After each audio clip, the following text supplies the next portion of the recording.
Hello बच्चों, class 11th में आपके सामने ये नैतिक खेल शारीरिक शिक्षा की बुक है। ये सभी बच्चों को क्लास में लेनी है पढ़ने के लिए। आपके सिलेबस में लग गई है और हाफ ईयरली एग्ज़ाम में इससे क्वेश्चंस आएंगे, इससे सिलेबस से पेपर आएगा और आपको वो क्वालिफाई करना होगा। तो मैं आपको बता रहा हूँ, पहले भी बताया था कि आप लोग ले लीजिए जल्दी से।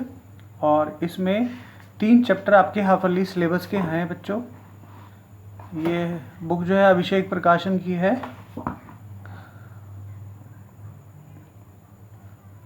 देख लीजिए अच्छे से।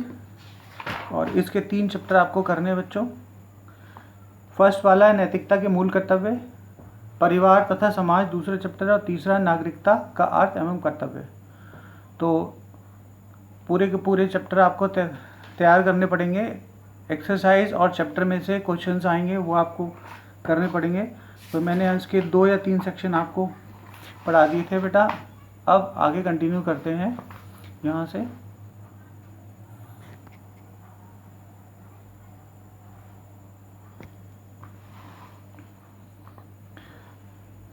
नैतिकता का विस्तार जीवन के सभी पहलुओं तक होता है। माँ की गोद से लेकर चिता तक का जीवन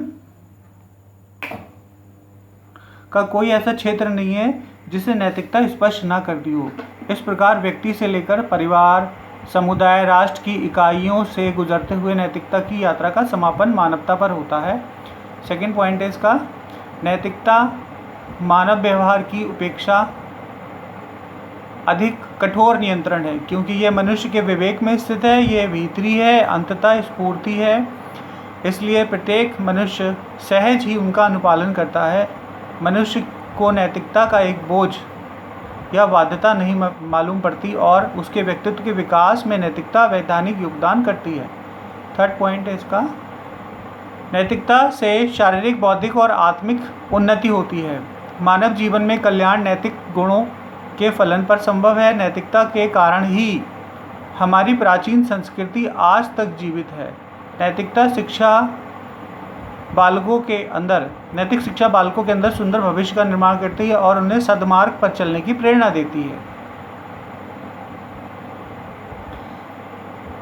नैतिक शिक्षा बालकों को इस योग्य बनाती है कि वो अपनी मूल प्रवृत्तियों पर नियंत्रण रख सकें। नेक्स्ट पॉइंट, नैतिक शिक्षा बालकों को नैतिक मूल्यों का ज्ञान कराती है। महापुरुषों के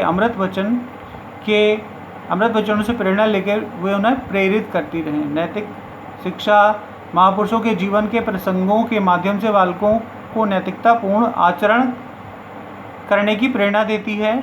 और 10th नंबर है बच्चों, नैतिकता समाज, राष्ट्र, विश्व को संगठित करने में सहायक हो सकती है। प्रेम, सहयोग और त्याग के सद्गुण ही इस समाज में संगठनकारी प्रक्रियाओं को बल प्रदान करते हैं। इस प्रकार वे 2 समाज और राष्ट्रों के मध्य आपसी समझ और सहयोग बढ़ाने के लिए अनिवार्य तत्व हैं। परिणामतः अंतर्राष्ट्रीयता की भावना बढ़ाती है। नैतिक शिक्षा मानव जीवन को सफल बनाने के लिए कुंजी है। इससे विनम्रता, सरलता, निश्चलता, मधुरता, सौम्यता और निराभिमानता जैसे गुण प्राप्त होते हैं, जो मनुष्य को समाज में गौरवशाली बना देते हैं। शिवाजी, महाराणा प्रताप, तिलक, जवाहरलाल नेहरू, लाला लाजपत राय, शास्त्री, महात्मा गांधी इसके श्रेष्ठ उदाहरण हैं। नैतिक गुणों से व्यक्ति असंभव कार्य को भी संभव बना लेता है। मानव जीवन में नैतिक गुणों का सर्वाधिक महत्व है। इससे व्यक्ति में शिष्टाचार और प्रादुर्भाव होता है। नैतिक गुणों के कारण मनुष्य जीवन के दौड़ में नियंत्रित रूप से अग्रसर होता रहता है। नैतिक गुणों को अपनाने से व्यक्ति का जीवन सुखी एवं सफल हो जाता है। अनुशासन, प्रेम में मातृत्व, सहनशीलता,